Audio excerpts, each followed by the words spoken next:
जग में महान आत्मा आती कभी कभी, जग में महान आत्मा आती कभी कभी, भूले हुओं को राह पर लाती कभी कभी, भटके हुओं को राह पर लाती कभी कभी, जग में महान आत्मा आती कभी कभी, जग में महान आती कभी कभी। सज्जनों माताओं, ऐसी महान आत्माएं कभी कभी हमारे बीच में आती हैं जो हमें लौटने की कहती हैं। इस पे चिंतन कीजिएगा। सबसे बड़ी बात स्वामी दयानंद महाराज की वो है वेदों की ओर लौटो। हम लोग सुनते हैं बढ़ो आगे, आगे बढ़ो, उन्नति करो, लेकिन विद्वानों की बात कहती है कि वेदों की ओर लौटो। इसमें क्या रहस्य है? जरा चिंतन करना चाहिए। लौटने की बात कहते हैं, बढ़ने की बात नहीं कहते। और एक विद्वान हुए हैं जर्मनी के लुई क्विने, वो कहते हैं रिटर्न टू नेचर, प्रकृति की ओर लौटो। वहां भी लौटने की बात कहते हैं। और अब तो एक नारा भी आ रहा है, परिवारों की ओर लौटो। परिवार बिगड़ रहे हैं, परिवार विनाश को प्राप्त कर रहे हैं, लौटो परिवारों की ओर। ये मंच हमें जागृत करता है। विद्वान हमें बार बार समझाते हैं, जो भटके हुए हैं उनसे लौटाने की बात कहते हैं। लौटो वेदों की ओर। बहुत सारी बातें आती हैं स्वामी दयानंद महाराज के बारे में कि कितने कार्य किए। तो यहाँ सुन रहे थे, लेकिन एक बार एक व्यक्ति पूछ रहे थे, प्रोफेसर जो रिटायर्ड थे, जर्मन स्कॉलर से बैठे थे 3 लोग हम ऐसे ही शाम की मस्ती में। तो दोनों लोग बात कर रहे थे, मैं अपरिचित था। तो पूछते हैं जर्मन स्कॉलर हमारे यहाँ के प्रोफेसर साहब से कि what is the main problem of India, Bharat की मुख्य समस्या क्या है? समस्याएं बहुत सारी हैं, जहां भी आप डेल फेंको वही समस्या है, और किसी समस्या को उठा लो आदमी फेमस हो जाएगा उसको मंदिर इस तरह करते करते। तो वो कहते हैं कि समस्याएं बहुत सारी हैं, बेरोजगारी, भ्रष्टाचार और अशिक्षा, अविद्या, तमाम ढेर सारी। लेकिन ऐसी समस्या बता दो जिससे सारी समस्याएं सॉल्व अपने आप हो जाए। अब बहुत चिंतन करने के बाद कहते हैं हमारे यहाँ के रिटायर्ड प्रोफेसर, सोचते हैं बेरोजगारी है, लूटपाट है, डकैती है, भ्रष्टाचार है, ये सब जनसंख्या बढ़ने के कारण है। जनसंख्या बढ़ रही है इसलिए बेरोजगारी बढ़ रही है, और बेरोजगारी है तो लूटपाट भी है। तो कहते हैं population is the main problem of India, Bharat की मुख्य समस्या जनसंख्या वृद्धि है। बोले कि रॉन्ग आंसर। ठीक है, संख्या बढ़ रही है, ये समस्या तो है, लेकिन ये मुख्य समस्या नहीं है। मैं मुख्य समस्या पूछता हूं तो कहते हैं how many children have you, आपके बच्चे कितने हैं? तो हमारे यहाँ पर कहते हैं आई हैव ओनली 2 चिल्ड्रन, मेरे पास केवल 2 बच्चे हैं। बोले 2 ही क्यों, 4, 6, 10 क्यों नहीं? बिकॉज यू आर एजुकेटेड, क्योंकि आप शिक्षित हो, और शिक्षित व्यक्ति संयमी होता है, समझदार होता है, तो जनसंख्या नहीं बढ़ सकती। तो मूल समस्या हमारी क्या रही? अशिक्षा, इलिटरेसी। मैं वहां बैठा था, सावधान, तुम कोई नई बात नहीं कह रहे जर्मन स्कॉलर, ये तो हमारे यहाँ खून में बसी हुई है, भारतीय संस्कृति में।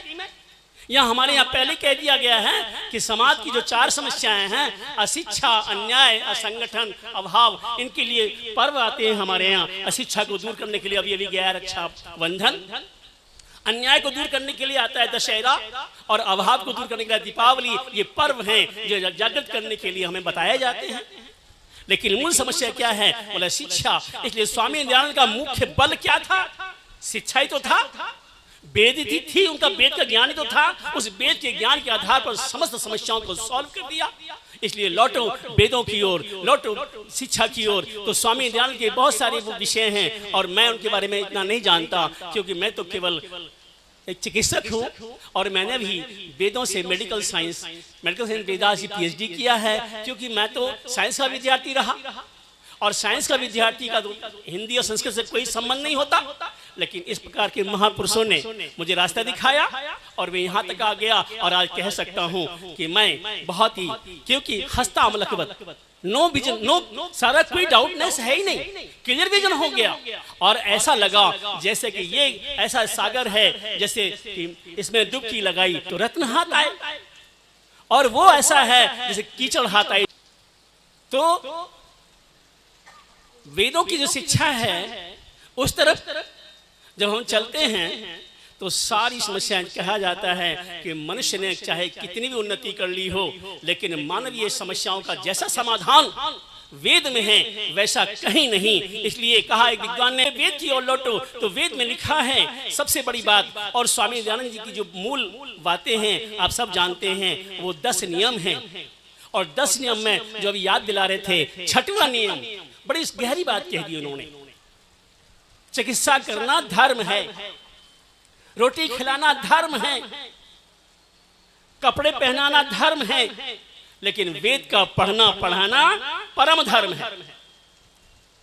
इसलिए परम धर्म जो है हम यहां पर करते हैं। तो वहां कहते हैं कि संसार का उपकार करना इस समाज का मुख्य उद्देश्य है। अर्थात फिर अर्थात कहा है शारीरिक, आत्मिक और सामाजिक उन्नति करना। इस स्वामी दयानंद की बातों बड़ा क्रम है, इस क्रम को मत तोड़ देना। जो 20 नाम आते हैं दूसरे नियम में ईश्वर के बारे में, वहां न्यायकारी पहले है, दयालु बाद में है। अगर हम दयालु पहले कह देंगे और न्यायकारी बाद में कहेंगे तो क्रम बिगड़ जाएगा। क्योंकि अगर दया कर दी पहले जज ने किसी चोर को, चल अमत करना, है ना, तो वो जिसकी चोरी हुई है वो खुश नहीं हुआ, संतुष्ट नहीं हुआ, और चोर को सह मिल गई और चोरी को छोड़ देते हैं। तो दया पहला नियम नहीं है, पहले न्याय करेगा जज कि जाओ 2 महीने की जेल है इस व्यक्ति को, चोर को, तो वो न्याय हो गया और उसको सबक मिला, अब चोरी नहीं करूंगा। और दूसरा व्यक्ति संतुष्ट हो गया, हाँ बढ़िया सजा मिल गई। ये है दयालु और न्याय में सीक्वेंस।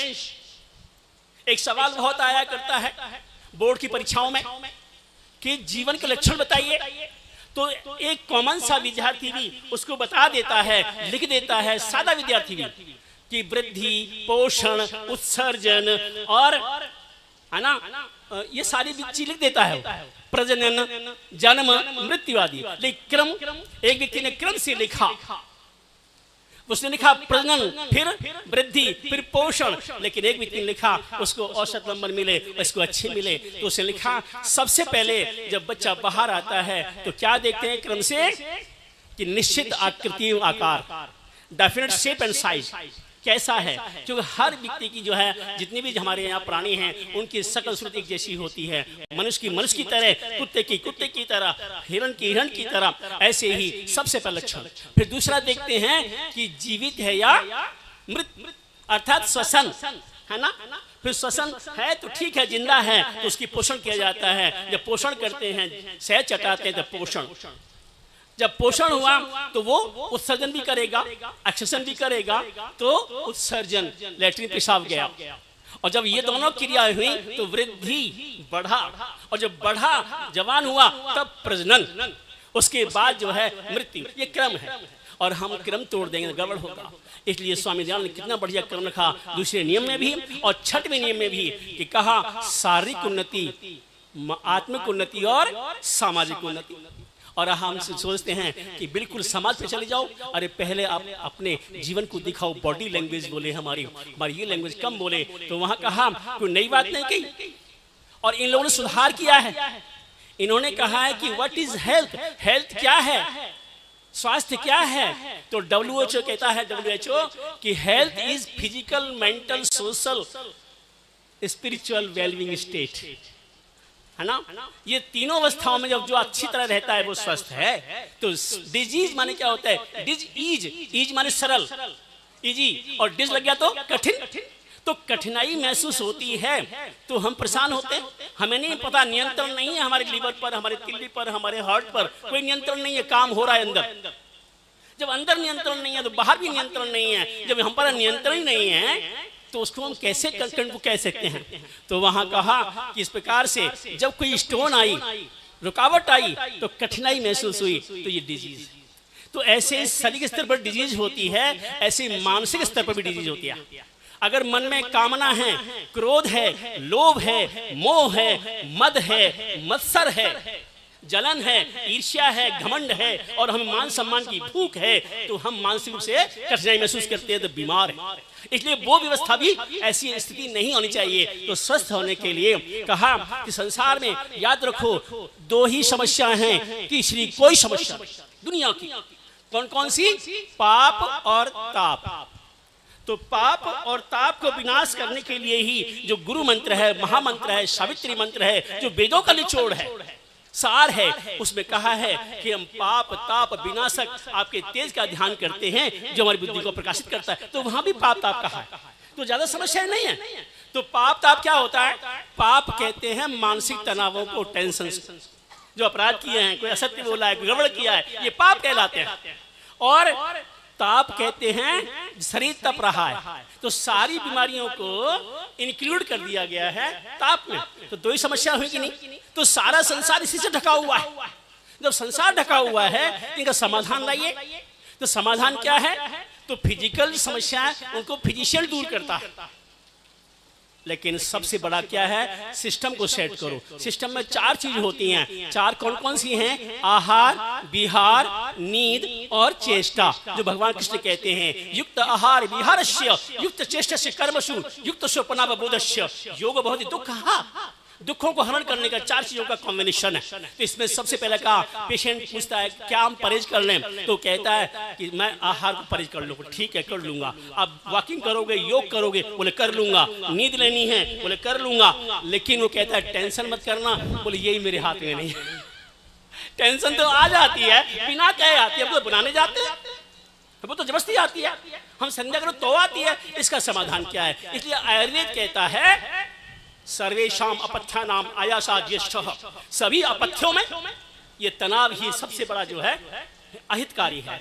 इसको दूर करने के लिए जो कार्य होते हैं तो वो यहाँ मंच से होते हैं। इसलिए ये बड़े चिकित्सक हैं। यहाँ जो कहा है चिकित्सक की परिभाषा आयुर्वेद में कित निवासे रोगा अपने नेच, जो रोगों को दूर करता है और लोगों को ठीक ठाक रहने में सहयोग करता है, वो चिकित्सक होता है। तो यहाँ क्या है? Prevention better than cure. इलाज से बचाव बेहतर है ना। जब बीमारी नहीं पड़ेंगे तो हम जाएंगे क्यों? इसलिए यहाँ विद्वान लोग हमें बताते रहते हैं कि ऐसे चलोगे, ऐसे नियम पर रहोगे तो तुम्हारे जीवन में समस्याएं नहीं आएंगी।